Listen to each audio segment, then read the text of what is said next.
चलिए आरंभ करते हैं। ओम सहनावतु सहनौ भुनक्तु सह वीर्यं करवावहै तेजस्विनावधीतमस्तु मा विद्विषावहै।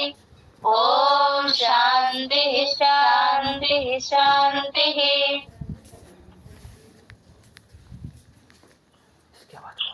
प्रयत्न बाह्य प्रयत्नों पर चर्चा चल रही थी हमारी। तो बाह्य प्रयत्न क्यों है, वो उनका स्वरूप क्या है, ये सब चर्चाएं चतुर्थ प्रकरण के अंतर्गत की गई। इसमें लगभग प्रत्येक वर्ण के स्तर पर चर्चा की गई, क्योंकि आभ्यंतर प्रयत्नों में सभी वर्ण नहीं आ पाते। जिन वर्णों का मुखगत स्थान से उच्चारण होता है वे आभ्यंतर प्रयत्नों में आ जाते हैं, लेकिन बाह्य प्रयत्न के अंतर्गत तो सभी वर्ण आ जाते हैं। सभी से तात्पर्य है जो मुखगत स्थानों से उच्चरित होते हैं और जो नासिक्य वर्ण है, क्योंकि सभी वर्णों के उच्चारण में बाह्य प्रयत्न के स्तर पर जो प्रयास है वो होता है। इसलिए सभी वर्णों पर चर्चा की गई। कुछ सिद्धांत ऐसे भी रखे गए जिनका कि व्याकरण में प्रयोग होता है। व्याकरण में हम कुछ आदेश संधियों के प्रकरण में या अन्य प्रसंगों में किया करते हैं। वहां स्थानीयतरतमः सूत्र का प्रयोग किया जाता है। किसी के प्रसंग में जब किसी अन्य वर्ण का प्रयोग किया जाता है तो चार प्रकार का सादृश्य देखा जाता है। खान, अर्थ, गुण, गुण माने प्रयत्न, और प्रमाण, मात्रिक है, द्विमात्रिक है, त्रिमात्रिक है, ह्रस्व दीर्घ प्लुत आदि के रूप में। तो जो गुण के कारण से सादृश्य वहां देखा जाता है उसमें दोनों प्रकार के प्रयत्न चर्चा में आते हैं, बाह्य प्रयत्न भी और आभ्यंतर प्रयत्न भी। ऐसे ही सवर्ण संज्ञा है। इस वर्ण की सवर्ण संज्ञा किसके साथ है, उसमें स्थान और आभ्यंतर प्रयत्न की चर्चा आती है। ऐसे ही कहीं पर प्रत्याहार का नाम लेकर आदेश किए जाते हैं, कहीं जश होना है, कहीं चर होना है। तो वहां सर्वत्र इन नियमों की आवश्यकता पड़ती है कि किस वर्ण का किस वर्ण के साथ में सादृश्य है। तो उनकी चर्चा यहाँ पर की गई।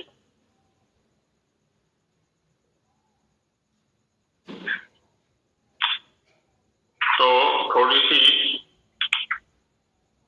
थोड़ा जो है भी जंगम दृष्टिपात करते हुए फिर आगे बढ़ेंगे। तो आज हमारे मध्य में जो उपस्थित हैं माननीय अतर सिंह जी हैं। तो पंचम वर्णों के बाह्य प्रयत्न को थोड़ा समझाने का प्रयास करें कि पंचम वर्णों का बाह्य प्रयत्न क्या है। जी आचार्य जी नमस्ते जी। नमस्ते। ये पंचम वर्ण नासिका वर्ण है आचार्य जी। ये मैं कण न जी। और बाह्य जी बाह्य प्रयत्न है जी। तो ये घोष वर्ण है जी। कंठ समृद्ध कंठा नादानु प्रदाना घोषवंत। जी जी जी बिल्कुल ठीक कहा आपने। तो ये इनका बाह्य प्रयत्न है और नासिक्य जो है इनके साथ में अधिक है। अनुनासिक्यम ऐशाम अधिको गुणा। ये ठीक है, बहुत सुंदर। ये जो 67वां सूत्र है स्थानेन द्वितीयाः, इसको कोई समझाए क्या कहना चाहता है सूत्र? कौन समझाएंगे? कीर्ति जी समझाएंगे? कीर्ति पांडे जी। मैं रजनी। हाँ जी, रजनी जी समझा रही है जी। स्थानेन द्वितीयाः जी। समानं स्थानं येषां ते या यस्य। तो अब द्वितीयायाः यहाँ प्रथमा एक वचन, बहुवचन, प्रथमा बहुवचन। तो यहाँ समान स्थान है जिनका, जो द्वितीय वर्ण है। तो द्वितीय वर्ण में ख फ छ ठ त नहीं, ख छ ठ फ और थ। ख छ ठ थ फ। ये वर्ण आए। अब इसको उष्माण है, ऊपर वाला शादय उष्माण है जो सूत्र है, वहां से हम उष्म ले लेंगे। तो ख का हमारा अभ्यंतर प्रयत्न था, वो स्थान था अकुह विसर्जनीय कंठ्या। कंठ से उसका उच्चारण बताया गया उधर। और इधर हम अगर देखें उष्म में, तो ह जो हमारा अकुह विसर्जनीय कंठ्या, इसमें है आ रहा है। तो जब हम संधि आदि करेंगे तो ख के स्थान पे है हो जाएगा, ऐसा मैं समझ रही हूँ।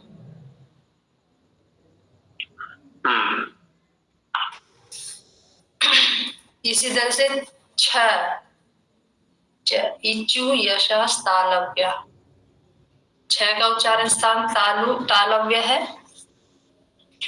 तो इचु यश श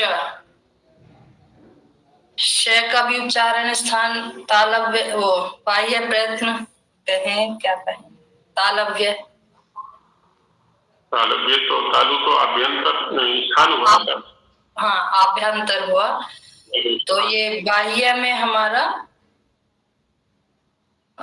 बाह्य छ, तो वर्गणम द्वितीय। प्रथम द्वितीय घोषा। तो यहाँ छ को श हो जाएगा संधि नियम में, संधि में जब हम संधि करेंगे। चलिए बहुत अच्छा, बहुत अच्छा। इसमें कोई और कुछ जोड़ना चाहेंगे रजनी जी की व्याख्या में? जी आचार्य जी, ये जो स्थान है ना, ये तृतीय एक वचन है, संस्थानेन, है ना, और द्वितीय तो बहुवचनांत है प्रथमा का। तो इसमें ये है ना कि जो द्वितीय वर्ण में जब यदि संधि प्राप्त होती है, मतलब संधि की अभी बात छोड़ देते हैं, इसका जब बोलने का प्रयत्न है ना द्वितीय वर्ण का, वो सकार के समान, मतलब ये जो दंत्य स है उसके समान महाप्राण, मतलब हकार भी महाप्राण होता है और सकार भी महाप्राण होता है, लेकिन जो द्वितीय वर्ण का उच्चारण में जो महाप्राण प्रयत्न लगता है वो सकार दंत्य सकार के समान लगता है। जी यही इसका अर्थ है, मतलब तुल्य, संस्थान का अर्थ होता है तुल्य। संस्थान वाले तुल्य सदृश। जी जी बहुत अच्छा। और कोई कुछ कहना चाहेंगे इस विषय में? कुछ भी, चाहे अनुकूल हो या प्रतिकूल हो, कुछ व्याख्या तो कहें कोई भी। प्रीति सिंधु जी कुछ कहना चाहेंगी? जी आचार्य जी, प्रणाम आचार्य जी। इसमें आचार्य जी ये बताया गया संस्थानेन द्वितीयाः कि जो तुल्य अर्थ वाले, मतलब तुल्य जिनका प्रयत्न है उनका प्रयोग होगा। अब जैसे हमारे पास तीन सकार उपलब्ध हो, तीन सकार हैं, तालव्य सकार, मूर्धन्य शकार और दंत्य सकार। तो जो प्रथम वर्ग है, क वर्ग है, उसकी सादृश्यता जिसके साथ होगी, उसका मतलब प्रयत्न जिसके साथ होगा, वो वाला सकार उस द्वितीय वर्ण के साथ आ जाएगा, द्वितीय वर्ण के स्थान पर आ जाएगा जब हम संधि कार्य करेंगे तब। और जैसे ईचु यशा नाम है, जैसे सच छो अटी, आपने एक सूत्र का भी वो बताया था कि जैसे छ है कहीं संधि कार्य में, तो उसके स्थान पर उसी के प्रयत्न वाला शकार, तालव्य शकार का प्रयोग हो जाएगा। इससे यही समझिए। बहुत अच्छा। तो इसमें जैसा रजनी जी ने हकार को भी इसमें ले लिया था, तो सूत्रों में व्याख्या करते हुए या सूत्रों को समझते हुए हमें इसमें उत्सर्ग और अपवाद, सामान्य और विशेष पर ध्यान रखना होता है। जैसे ऊपर शादय ऊष्माण, वहां पर शादय सामान्य रूप से कह दिया तो चारों वर्ण गृहीत हो गए। आगे कहा संस्थानेन द्वितीयाः, यहाँ पर शादय का संबंध है। साथ ही फिर आगे एक विशेष कह दिया हकारेण चतुर्थाः। अब यदि हकार का ग्रहण हम वहां भी करते हैं संस्थान द्वितीया पर, तो हकारेण चतुर्था के विरुद्ध वो हो जाएगा कि हकार से हम चतुर्थ का ग्रहण करें कि द्वितीया का ग्रहण करें। अब चूंकि ये शादय के प्रसंग में ही विशेष कथन हो गया हकारेण चतुर्थाः, इसलिए हकार के साथ चतुर्थ वर्णों का ग्रहण होगा और बाकी जो तीन बचे हैं उनका उस स्थान वाले द्वितीय वर्ण के साथ में उनका संबंध रहेगा। ऐसा ये सीधा सीधा संबंध लग जाता है। तो गुरुजी हकारेण चतुर्थ में जो चतुर्थ वर्ण है वो सभी में हका हो जाएगा प्रयोग? जी हर वर्ण? हाँ, वहाँ क्या ना, हमें कार्य देखना होता है। जैसे मैंने कहा था ना, जैसे नाग जलोगे सूत्र दिखाया था। जी जी। यो होन्य दृश्याम है वहां पर। अब ह को परसवर्ण करना है, अब पर में जो भी वर्ण बैठा होगा पांचों वर्गों में से, तो उसी वर्ग का चतुर्थ वर्ण हकार के स्थान पर हो जाता है। ऐसा रहता है। आचार्य जी, हाँ जी, फिर ये अपवाद सूत्र हुआ ना? हाँ जी, हाँ हाँ बिल्कुल। शादय के सापेक्ष हम देखेंगे ना प्रसंग में जाकर के, तो उसी विषय में, क्योंकि विशेष कथन हो गया, ये हकार को अलग ले लिया हम, तो हकार के अतिरिक्त जो शादी है वो लिए जाएंगे पूर्व। ऐसा है। जी अच्छा। आचार्य जी, मेरा एक प्रश्न है इसी सूत्र को लेके। जैसे ये जो तीनों सकार हैं, ये मूर्धन्य, दंत्य और तालव्य, ये तो जैसे च वर्ग, त वर्ग और ट वर्ग के साथ आएंगे, तो क वर्ग और प वर्ग के स्थान पे जो द्वितीय वर्ण आएगा, उनके स्थान पे कौन सा सकार हम यूज करेंगे? वहां ऐसी स्थिति आएगी नहीं, वहां ऐसी स्थिति आएगी नहीं, क्योंकि हमें स्थिति सामने रख करके, है ना, कोई यदि वैसी स्थिति है तो उसको सामने रख करके चर्चा करनी होगी।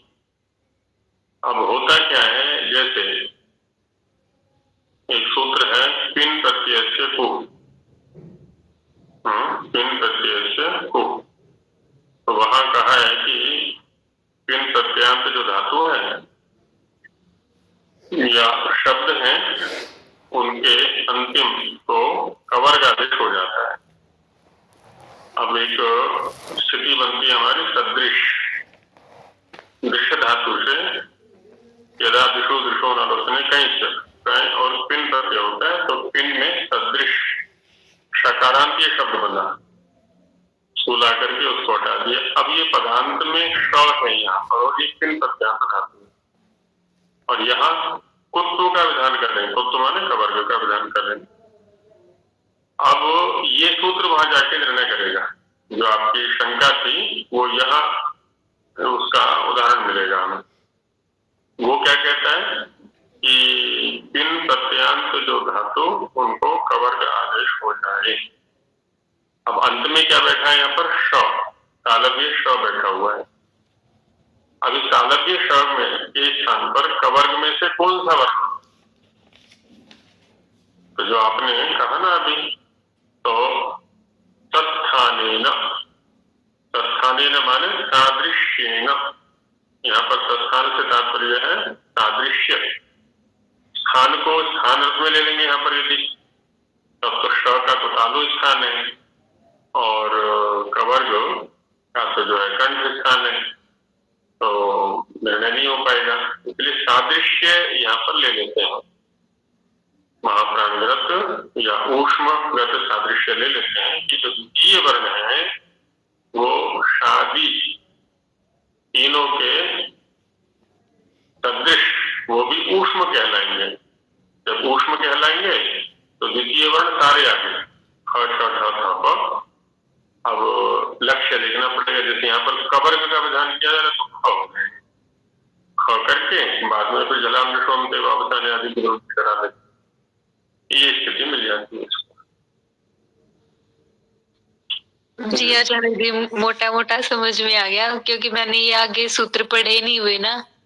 हाँ, बस वही थोड़ा आगे पढ़ेंगे तो ये ऐसी, हाँ जी, ऐसी स्थिति बनेगी ही नहीं मतलब।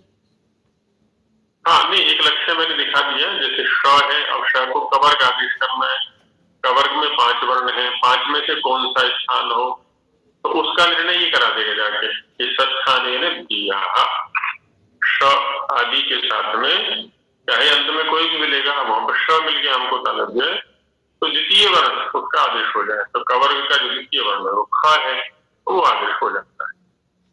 अगर क वर्ग और प वर्ग में ऐसी स्थिति होगी तो वहां पे उन्हीं का दूसरा वर्ण ही रह जाएगा, अर्थात खकार और फकार। हाँ नहीं, उसमें ही देखना पड़ेगा। जैसे हम यहाँ पर कवर्ग की स्थिति देख रहे हैं, श के स्थान पर कवर्ग आदेश हो जाए, वहां यदि ऐसी कोई स्थिति हो, हालांकि है नहीं मेरी स्मृति में ऐसी कोई स्थिति कि पवर्ग आदेश हो जाए, तो पवर्ग आदेश कहेंगे तो उसका पवर्ग का जो द्वितीय वर्ण है वो आदेश हो जाएगा, है ना, माने फ हो जाएगा। पर ऐसी स्थिति अभी तक कहीं आई नहीं है, सैद्धांतिक स्तर पर भी और व्यावहारिक स्तर पर। जी आचार्य जी। आचार्य जी, एक सूत्र आप बता रहे थे स्थानीय अंतरतम से कि 4 तरीकों से सादृश्य बताया जाता है, वो एक बार फिर से बता दोगे कि वो किस तरीके से देखते हैं हम? कि जैसे एक गुण है, एक प्रमाण है, 2 कौन से रह गए वो बता दीजिए। स्थान, स्थान अर्थ गुण, गुण माने प्रयत्न, स्थान अर्थ गुण अर्थात प्रयत्न और परिमाण। स्थानार्थ गुण प्रमाणतः, प्रमाण शब्द का प्रयोग है। प्रमाण में अच आ जाते हैं, ये मात्रिक है, द्विमात्रिक है या त्रिमात्रिक। स्थान अर्थ गुण और प्रमाण। जी आचार्य जी, धन्यवाद। जी, और किसी का? आचार्य जी, हाँ जी, हाँ, तो यहाँ पे कैसे पहचानेंगे कि कौन सा सूत्र अपवाद है, कौन सा सूत्र उत्सर्ग है? ये पहचान कैसे करें, ये पूछ रही हो? जी आचार्य जी। हाँ, उत्सर्ग होता है सामान्य। जैसे कहा जाए कि माइक बंद कर लो, छात्राओं को पुस्तक दो। कन्या गुरुकुल की जो छात्राएं हैं उन सभी छात्राओं को पुस्तकें दो। कुछ पुस्तकें आई हुई बंटने के लिए, देने के लिए, तो ये सामान्य वाक्य हो गया। छात्राओं को तो सभी जितनी भी कन्याएं हैं वहां पर सभी को पुस्तकें दी जाएंगी। फिर कहा जाए शास्त्री वाली कन्याओं को, है ना, जो शास्त्री में अध्ययन कर रही हैं, उन कन्याओं को योग दर्शन देना है। अब जो शास्त्री वाली कन्याएं हैं वो भी गुरुकुल में रहती हैं और उन्हीं कन्याओं में उनकी भी गिनती है, जिन कन्याओं के लिए पहला वाक्य बोला गया। तो होगा क्या, यहाँ पर शास्त्री वाली कन्याओं के लिए जो वाक्य बोला गया वो अपवाद हो गया। पहले वाले वाक्य की जो प्रवृत्ति होगी वो अन्य कन्याओं में होगी, क्योंकि शास्त्री वाली कन्याएं अलग कर ली गई, तो उनको योग दर्शन देना है। बाकी जो अन्य पुस्तकें हैं, अष्टाध्यायी आदि हैं, तो वो अन्य कन्याओं को दे दी जाएंगी। अन्य कन्याओं को योग दर्शन नहीं मिलेगा, क्योंकि योग दर्शन का जो संबंध है वो शास्त्री वाली कन्याओं के साथ हो गया है। तो ये अपवाद हो गया, ये विशेष हो गया। ऐसा रहता है। ऐसे ही सभी सिद्धांतों में और व्यवहारों में हुआ करता है। आचार्य जी, एक प्रश्न था। जी बोलिए। ये जो हम लोग का 68वां हकारेण चतुर्था वाला सूत्र है, उसमें कहा है कि घ झ ढ ध भ जो चतुर्थ वर्ण है उसमें हकार के समान महाप्राण का प्रयत्न होगा, लेकिन 62वें में भी ये सब महाप्राण में ही दिए गए हैं। हाँ जी, तो ये लास्ट वाला दोबारा, उसमें ये चीज दोबारा क्यों बोली गई है?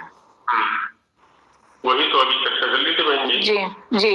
ऊपर से क्या है ना, 66वें सूत्र से जो दो पद वहां पर पठित हैं, दोनों को आगे ले आए हम।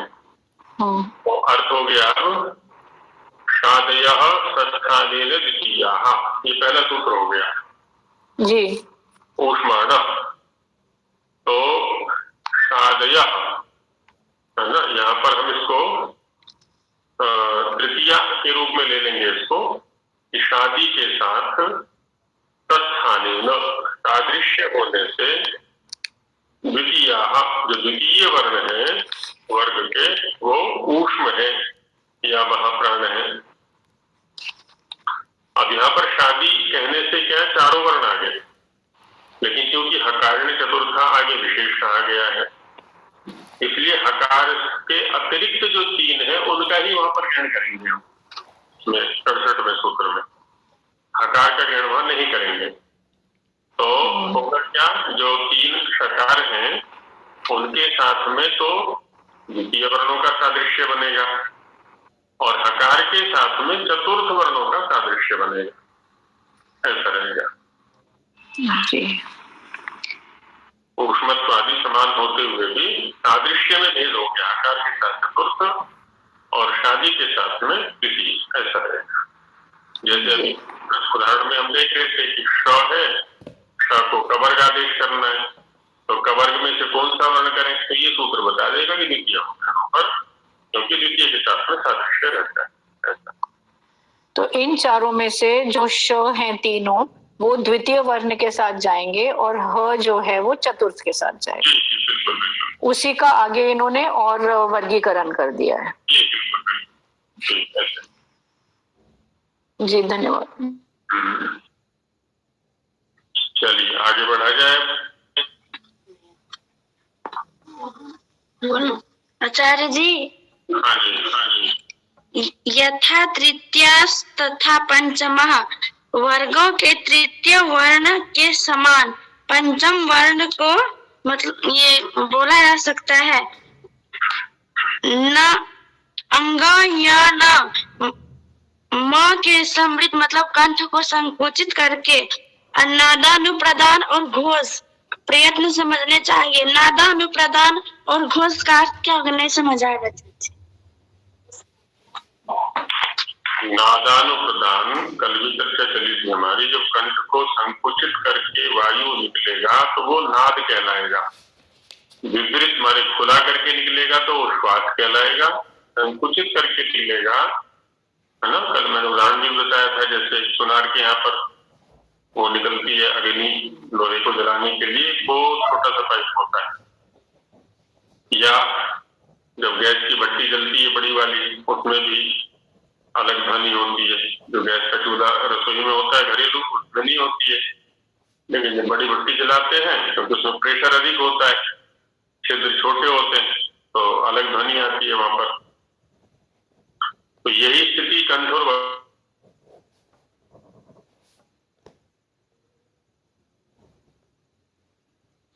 आचार्य जी आपका माइक बंद है।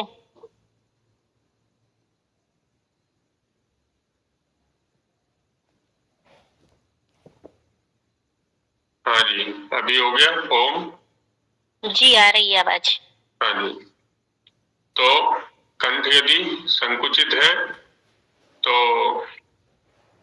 उससे नाद उत्पन्न होगा, वह नाद वर्णों को उत्पन्न करने वाला बनेगा। और कंठ यदि विपरीत है, खुला है, तो उससे श्वास निकलता है, जो वायु निकलता है उसका नाम श्वास है, और वो वर्णों को उत्पन्न करेगा फिर आगे चलकर। ऐसा है। आचार्य जी, हम ऐसे कह सकते हैं कि ये जो सामान्य सूत्र हैं उसमें एक सामान्य स्थिति जैसे ऊष्म है, लेकिन हर वर्ण का जो एक साउंड है वो अलग आता है। तो ऊष्म में भी ह के जैसे साउंड में प्रयत्न अलग है, चतुर्थ में प्रयत्न अलग है, और द्वितीय वर्णों में प्रयत्न अलग है, हालांकि दोनों ऊष्म हैं। इसके लिए वर्गीकरण किया है। जी जी जी बिल्कुल बिल्कुल ठीक बात है। क्योंकि श में अलग प्रयत्न है, ऊष्म है, और ह में अलग है, और इसलिए उनको उनके सदृश बताया ताकि हम समझें कि कितना प्रयत्न है। आप ये देखिए ना, एक शब्द का प्रयोग करते हैं, बहुत अधिक प्रयोग होता है क्षत्रियों में। सिंह शब्द का प्रयोग करते हैं, सिंह, है ना। देवी सिंह ऐसा बोल सकते हैं। हाँ। अब यहाँ पर हा है वस्तुतः, सिंह माने शेर, तो शेर के सदृश पराक्रमी ये दिखलाने के लिए सिंह ऐसा उपनाम वहां पर साथ में लगाया जाता है। लेकिन सिंह ह नहीं बोलते, अभी तो उसको क्या बोल देते हैं जी, घ। हाँ। हा की जो स्थिति है वो घ के रूप में हो जाती है। ऐसे अंग्रेजी वाले उसको लिखने में भी ऐसा ही जीएच के रूप में इधर उत्तर भारत में, हालांकि दक्षिण भारत में नहीं है। दक्षिण भारत में जाएंगे वहां एमएच से दिखाएंगे उसको, सिम्हा, सिम्हारा, है ना। और इधर पूर्वी भारत में जाएंगे तो सिन्हा वहां पर हो गया। ऐसा ही एनएचए सिन्हा वहां पर हो गया जाकर के। हाँ, शब्द एक ही है। उत्तर भारत में ह की जो ध्वनि है वो घ में परिवर्तित हो गई है सादृश्य में। ऐसा होता है। अब थोड़ी समझ आ गई कि वो हरे ऊष्म होने के बावजूद उसमें प्रयत्न अलग है, उनका इन्होंने अलग अलग वर्गीकरण कर दिया। जी जी जी जी बिल्कुल बिल्कुल यही होता है।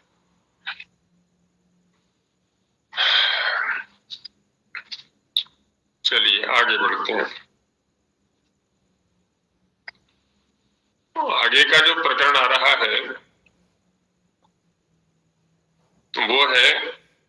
वायु को लेकर के।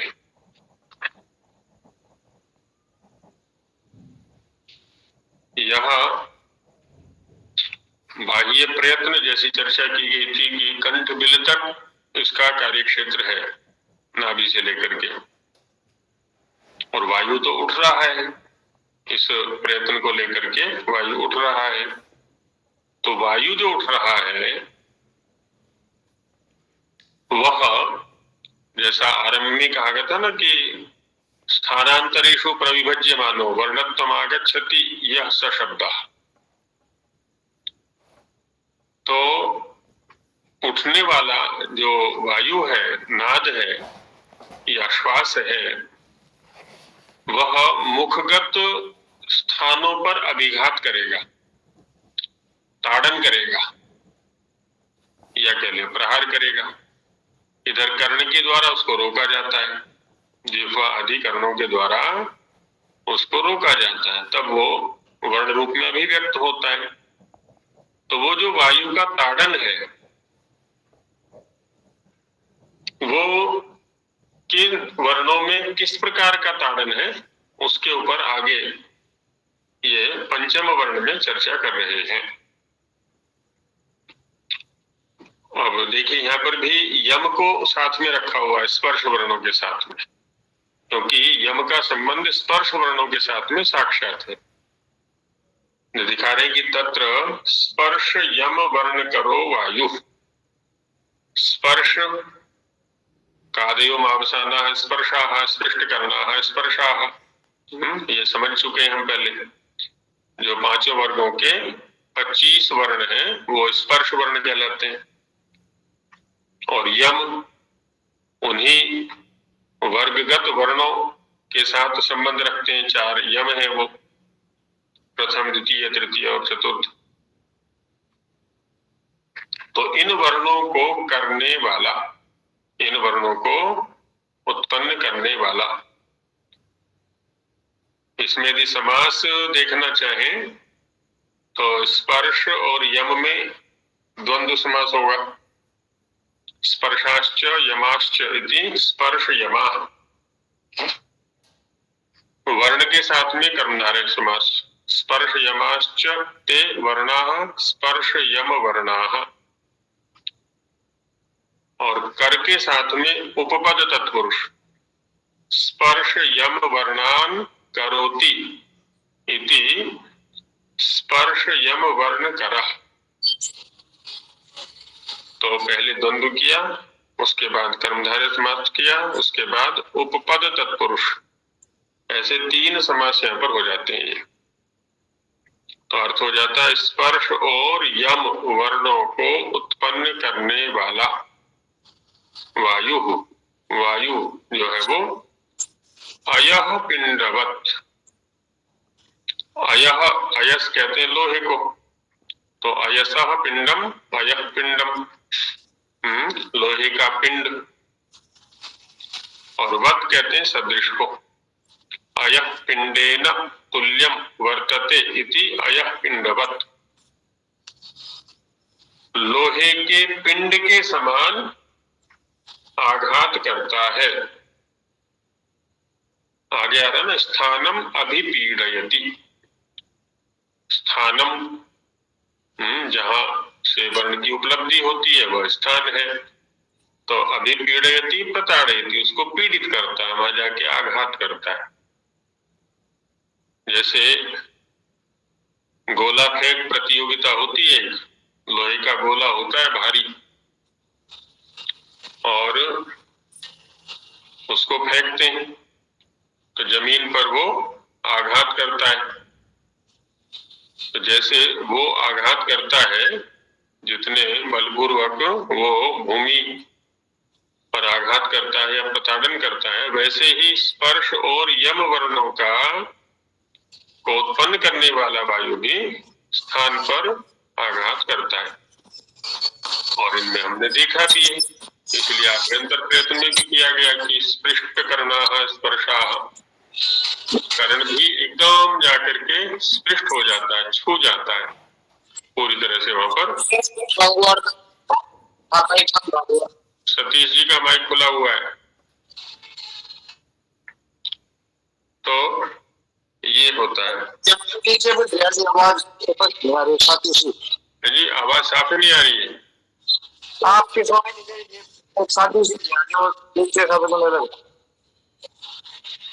अच्छा, आपकी भी कट के आ रही थी, स्पष्ट नहीं सुनाई बोल रहा है। तो लोहे के पिंड के समान आघात करता है, और इसका प्रयोग व्यवहार में हमने देख लिया है, स्थान प्रकरण में भी और प्रयत्न प्रकरण में भी, कि किस प्रकार से इन वर्णों के उच्चारण में वायु का आघात होता है। और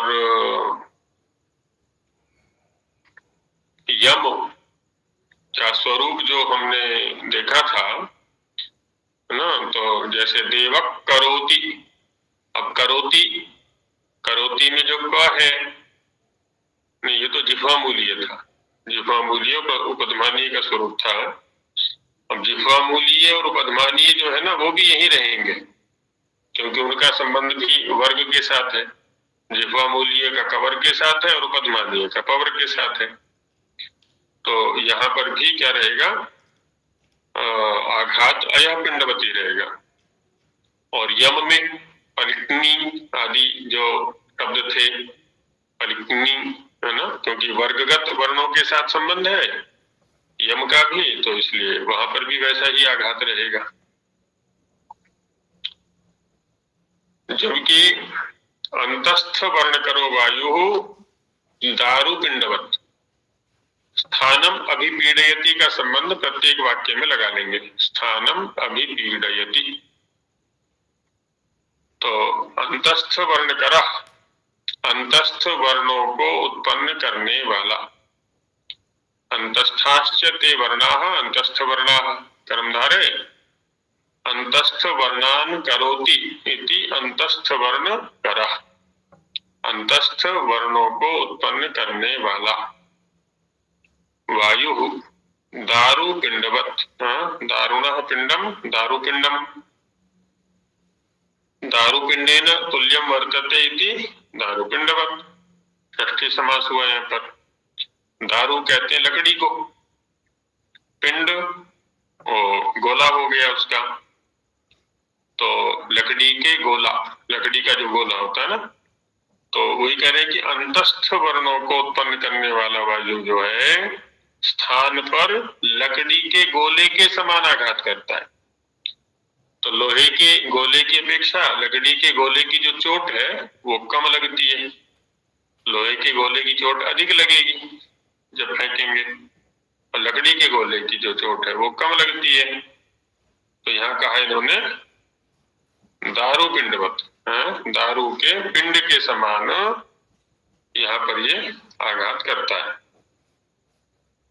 अब इसमें देख ले वहां क्या कहा था, ईषत् स्पृष्ट करना अंतस्था, आभ्यंतर प्रयत्नों में तो वायु आता है अंदर से, इधर से कर्ण अपना प्रयत्न करता है और वायु को वहां धारण करता है, कहाँ, तालु पर जाकर के, या जहां जहां जिस वर्ण का उच्चारण होना है तो वहां वहां उस वायु को धारण करता है। य र ल व, अब एक तो स्पर्श वर्णों के उच्चारण में था कि एकदम हथौड़ा सा लगता था जाकर के, एक इनमें है हल्का सा स्पर्श होता है। जबकि तीसरा है ऊष्म स्वर वर्ण करो वायु पूर्णा पिंडवत, ऊष्माणश्च स्वराश्च इति ऊष्म स्वराः द्वन्द्वः, ऊष्म स्वराश्च ते वर्णाः ऊष्म स्वर वर्णाः कर्मधारयः, ऊष्म स्वर वर्णान करोति इति ऊष्म स्वर वर्ण करः, ऊष्म वर्ण करः स्वर वर्ण करश्च वायु, है ना, ऊष्म और स्वरों को उत्पन्न करने वाला वायु, है ना। इन वर्णों के उत्पत्ति में जो वायु काम में आता है, उपयोग में आता है, वह पूर्णा पिंडवत, पूर्ण के गोले के समान, स्थानम अभिपीडयति, स्थान पर आघात करता है, तो एक तो लोहे के गोले को फेंकना, एक लकड़ी के गोले को फेंकना, और एक होता है ऊन के गोले को फेंकना। वहां था ईषद विवृत, पता ही नहीं चलेगी, है ना, चोट आघात का आभास ही नहीं होगा, तो इतना हल्का सा रहता है, इसलिए यहाँ पर ईषद विवृत शब्द का प्रयोग किया गया था।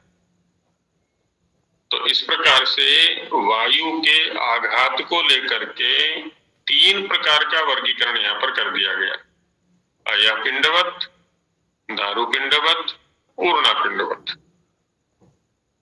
तो उक्ताः स्थान करण प्रयत्नाः, यहाँ तक स्थान, करण और प्रयत्न, और इस प्रकरण को भी ले लें तो वायु का जो आघात है ना, इन सब पर चर्चा हो गई है। ये प्रकरण स्पष्ट हो गया होगा सभी को। इस प्रकरण में कुछ प्रीति जी कहना चाह रही हैं कुछ? हाँ जी प्रीति जी। जी आचार्य जी अभी मैं ये पहले पढ़ना चाह रही थी, फिर उसके बाद अपना प्रश्न रखना चाह रही थी। जैसे पहले ये बताया गया था कि जो वायु है, वायु को हमने जब शुरू में पढ़ रहे थे तो मारुत नाम दिया था वहां पे, तो वो मारुत, प्राण और वायु, जो हम ये 3 शब्दों का प्रयोग कर रहे हैं, क्या वो एक ही वायु के लिए है, या नाद और श्वास जो हम प्रयोग कर रहे हैं उनमें, मतलब इनसे रिलेटेड कुछ बता दो अभी कि अलग अलग हम इनको इस्तेमाल करने लग जाएं। जी जी जी बिल्कुल। होता क्या है, शब्दों का प्रयोग हम कई प्रकार से करते हैं। अब जैसे यहाँ पर बाह्य प्रयत्नों में नाद और श्वास शब्दों का प्रयोग हुआ, वो तो परिस्थिति विशेष जन्य स्थिति है, कंठ का समृद्ध होना और कंठ का विवृत होना, वहां ठीक है। लेकिन बाकी जो प्रयोग किए गए, मारुत है, प्राण है या वायु है, यहाँ किसी परिस्थिति विशेष की चर्चा नहीं है। यहाँ मारुतस्तु रसीचरण सामान्य है, वायु सामान्य की चर्चा हो रही है कि वायु ऊपर उठता हुआ। वायु ऊर्णा पिंडवत या अयः पिंडवत, यहाँ पर भी वायु सामान्य की चर्चा है। और प्राण कहेंगे तो वो भी सामान्य ही है। सामान्य से तात्पर्य है शब्द या वर्ण की उत्पत्ति में उपयोग होने वाला। तो इस तरह से क्या है ना, नाद और श्वास तो परिस्थिति विशेष में जाकर के ही समझाए हैं, वहां पर वो तो वायु विशेष का बोध करा रहे हैं। लेकिन जो ये वायु, मारुत और प्राण है, ये सामान्य है, क्योंकि ये किसी परिस्थिति विशेष से संबद्ध यहाँ पर नहीं है। अन्यत्र जहां होंगे वो ठीक है, वहां वायु विशेष का बोध करा सकते हैं, लेकिन यहाँ तो सामान्य है। आचार्य जी जी जैसे जो बाह्य प्रयत्न है वो कंठ तक है, कंठ से पहले है, या कंठ का भी उनमें प्रयोग होगा? क्योंकि जब घोष और अघोष की बात आती है तो हम कंठ का संवृत होना और विवृत होना उसके ऊपर निर्भर करता है ये कि अघोष होगा या अघोष होगा। घोष या अघोष, हाँ। तो यहाँ पर भी क्या रखेंगे, कंठ के जैसे यहाँ सिद्धांतों पर हम देख पा रहे हैं, 2 विभाग कर लिए गए। एक वह भाग है कंठ का जहां से हमें वर्णों की उपलब्धि होती है, जिनको कहा गया अकुह विसर्जनीयाः कंठाः।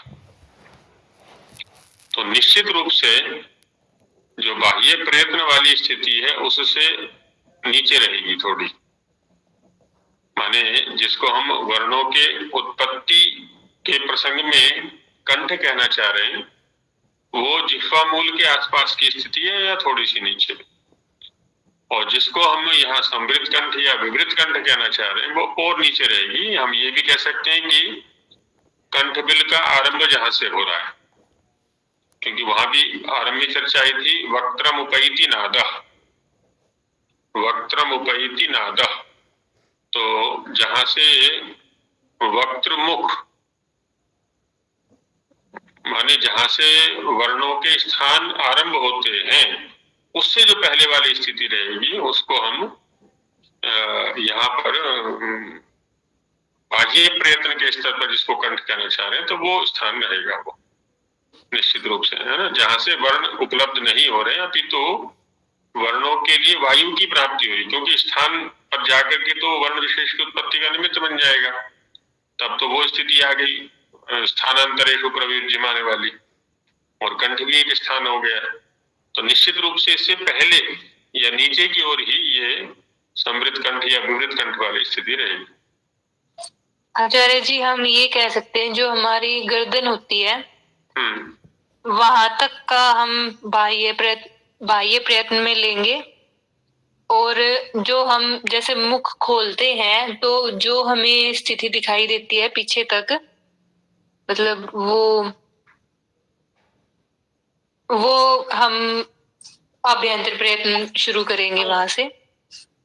यहाँ से एक शिक्षा शास्त्रम करके पुस्तक छपी है, काफी शोधपूर्ण उसमें विवरण दिया गया है। तो मुख के अंदर छोटा कैमरा डाल करके इन स्थितियों को लेने का प्रयास किया है और उनके चित्र उसमें दिए हैं कि समृद्ध कंठ क्या है, विवृत कंठ क्या है, कंठ्य वर्णों के उच्चारण में किसका उपयोग हो रहा है, उन सब के चित्र भी उसमें दिए गए हैं।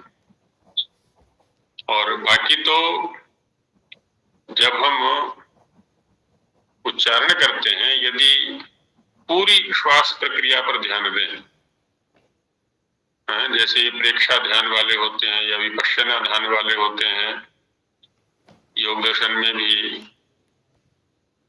वो है चतुर्थ प्राणायाम, वो भी वस्तुतः उसी के अंतर्गत है। तो बाह्यांतर विषयाक्षेपी, तो उसमें श्वास की गति पर ध्यान दिया जाता है, कहां से आ रहा है, कहां परिवर्तन हो रहा है उसमें। तो वैसे ही जब हम थोड़ा और अपने अंदर ध्यान देने का प्रयास करेंगे श्वास की गति पर, तो उस स्थिति की उपलब्धि कर सकते हैं, कहां से आ रहा है, कहां से आ रहा है ना, अंदर जाएं। तो जैसे हम मुख के अंदर अभी भेदों को पकड़ पा रहे हैं कि देखो ये तालु से उच्चरित हो रहा है, ये दंत से उच्चरित हो रहा है, ये मूर्धा से उच्चरित हो रहा है, ये जिह्वा मूल से उच्चरित हो रहा है, ये तो एकदम बाह्य व्यवहार के स्तर पर हो गया। अब इस पकड़ को या इस ध्यान को थोड़ा और अंदर उतारे, कंठबिल के नीचे लेकर के चले, माने वायु के साथ कहाँ स्पर्श हो रहा है, कहाँ से घोष आ रहा है, कहाँ से अघोष हो रहा है, कंठी की क्या स्थिति बन रही, तो पकड़ में आ जाएगा। थोड़ा सूक्ष्म अभ्यास उसके लिए करना पड़ेगा हमें, एकांत में बैठ करके उस पर ध्यान दें, शब्दों का उच्चारण करें और उच्चारण करते समय जो प्रक्रिया या जो घटना घट रही है उस पर ध्यान दें, तो पकड़ में आ जाएगा फिर। क्योंकि गर्दन के भी कई भाग हैं, हमारे नीचे से लेकर के ऊपर तक गर्दन के भी कई भाग हैं वहां पर, तो हम स्थूल रूप से पकड़ सकते हैं वहां पर जाकर के। जी जैसे मतलब कई का ये जो कंठ है मतलब वो बाहर की ओर भी तो उभरा हुआ होता है ना कई बार। हाँ, वो एक अलग स्थिति है, वो आगे जिसको घेटुआ या क्या बोल देते हैं, वो आगे निकला रहता है, गुठली सी निकली रहती है आगे जी। बढ़ जाता है वो किसी परिस्थिति विशेष के कारण से। तो वहां तक हम मान सकते हैं, मतलब अगर अभी इस कक्षा में हम समझना चाहें, कह सकते हैं जी, उससे नीचे की स्थिति को मान लें और उससे ऊपर जो है स्थान को मान लें, ऐसा कर लें। बीच में शायद अर्चना जी भी कुछ पूछना चाह रही थी। अर्चना जी थी, कोई और बोलना चाह रहे थे? आचार्य जी, ये स्पर्श यम वर्ण करो है ना, ये जो पद है, और एक है वायु रयः पिंडवत, इन दोनों पदों का एक बार अर्थ और समास बोल दीजिए तो मैं लिख लेती हूँ। वायु अलग पद है, प्रथमा एक वचन। अयः पिंडवत अलग पद है, अव्यय। अयः पिंड में षष्ठी समास है। अयसः पिंडम, अयः पिंडम। अयसः ये षष्ठी तत्पुरुष, षष्ठी का एक विभक्ति है। अयः, अयसी, अयांसी ऐसे रूप चलेंगे।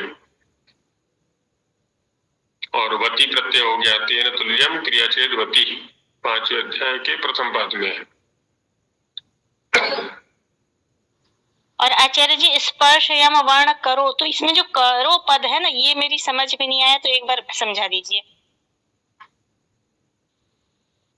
स्पर्श यम वर्ण तक का स्पष्ट हो गया जी। इस पहले इसमें इतरेतर योग द्वंद्व है, उसके बाद कर्मधारय है। तो कर्मधारय का जी एक बार वो लिखवा दीजिए, जो क्या कहते हैं विग्रह पद लिखवा दीजिए। स्पर्शाश्च यमाश्च इति स्पर्श यमाः, ये इतरेतर योग द्वंद्व हो गया।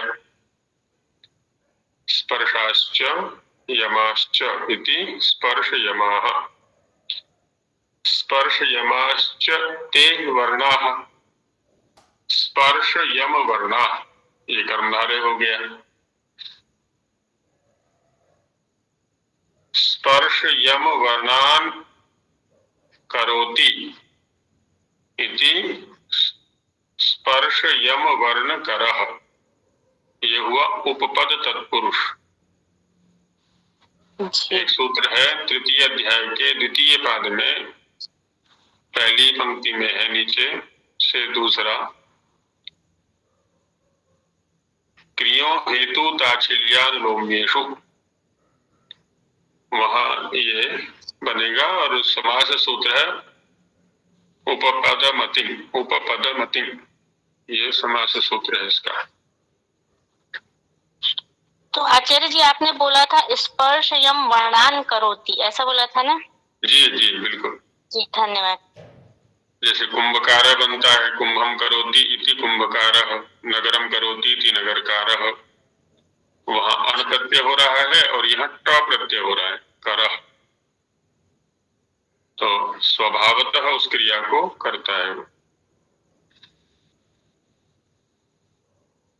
तो इस प्रकार से पंचम जो प्रकरण है उसमें आचार्य जी जी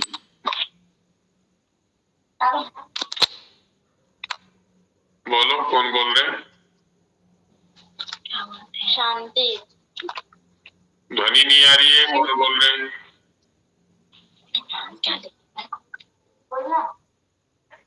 नहीं आ रही। आचार्य जी यहाँ पे जो बोला गया है कि ये चार यम जो है इसमें प्रकट, इनको प्रकट करने वाले, प्रकट ये करने क्या वाले बोलते, बोले वायु मतलब लकड़ी के गोले, और ये लकड़ी के गोले और लोहे के गोले और ऊन के गोले से जो कैसे इसको समझेंगे, कौन यम से कैसे समझेंगे?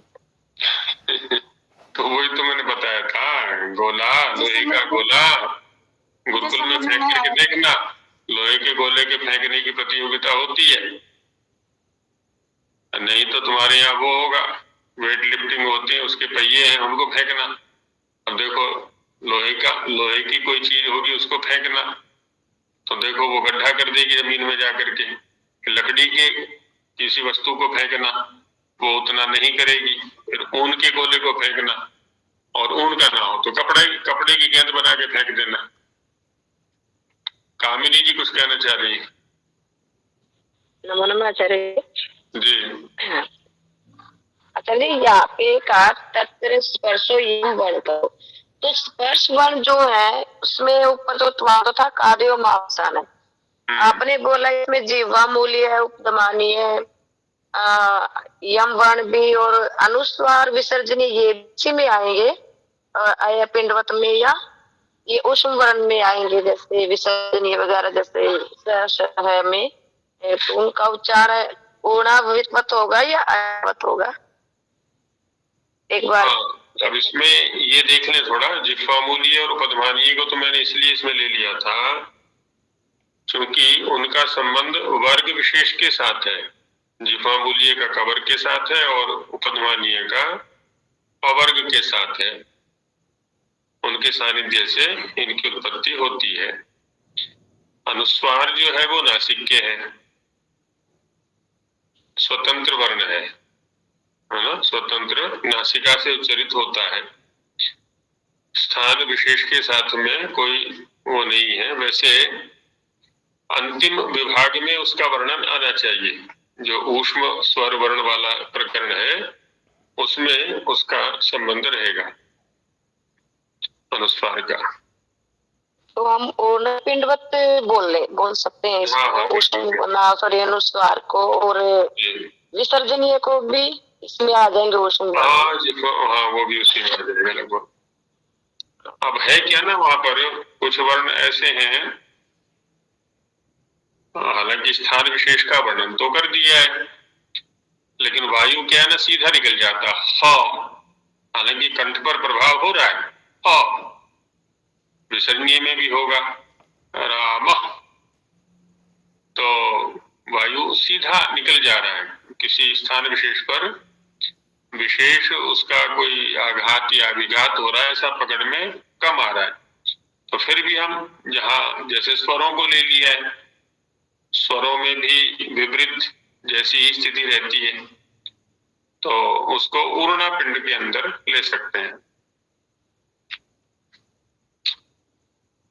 जी आचार्य जी, मुझे समझ नहीं आया कि कौन सा यम से कैसे समझेंगे। मैंने कहा ना बेटा, कल को गोले बनवाओ, आचार्य से कहकर दीजिए कि लोहे का गोला बनाइए, एक लकड़ी का बनाइए और एक ऊन का बनवाइए, और उनको फेंकना, फिर तो आघात का पता चल जाएगा।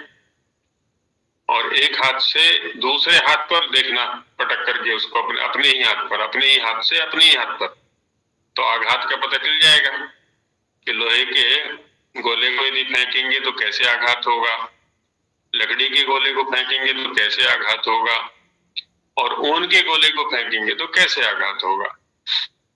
वर्णों के उच्चारण के क्रम में तो हमने देख लिया है कि एकदम टकराता है जाकर के स्पर्श वर्णों के उच्चारण में, अंतस्थ में उतना नहीं है, और ऊष्म या स्वर में तो एकदम नहीं है, एकदम हल्का है पूरी तरह से, ऐसा है। तो आघात को ही यहाँ पर समझाने का प्रयास किया गया है। ये ना समझे कि वही आघात होगा जो लोहे के पिंड वाला है, लकड़ी के पिंड वाला है या ऊन के पिंड वाला है, वही आघात होगा, ऐसा नहीं। सादृश्य को लेकर के समझाने का प्रयास किया गया है। ये रहता है। धन्यवाद आचार्य जी। आचार्य जी, ये जो कादमावसाना में हम नासिक्य वर्णों का भी तो ग्रहण करते हैं, तो इनका जो आघात होगा वो तो लोहे के पिंड के समान होना चाहिए। नहीं, नासिक्य से तात्पर्य क्या आप वो कह रही है जो वर्ग के पंचम वर्ण है? हाँ जी, हाँ जी। तो वो तो स्पर्श में आ गए बहन जी, वो तो स्पर्श में आ गए, क्योंकि उनका तो आघात वही होना है जो आदि वाले चार वर्णों का होना है। पांचवें वर्ण का भी वही है। नासिका की सहायता ले ली गई है, मुख नासिका, वजनोन नासिका, उन वर्णों के उच्चारण नासिका की सहायता ले ली गई है। बाकी आघात वही रहेगा, म, लेकिन अब क्या करेंगे, व बोली, व म न, अब किसी भी वर्ग का पंचम अक्षर बोल सकते हैं। न एकदम आघात हो रहा है वहां पर, न क न क न ट ण प म, है ना, तो वही स्थिति है वहां पर। केवल नासिक। जी बोलिए।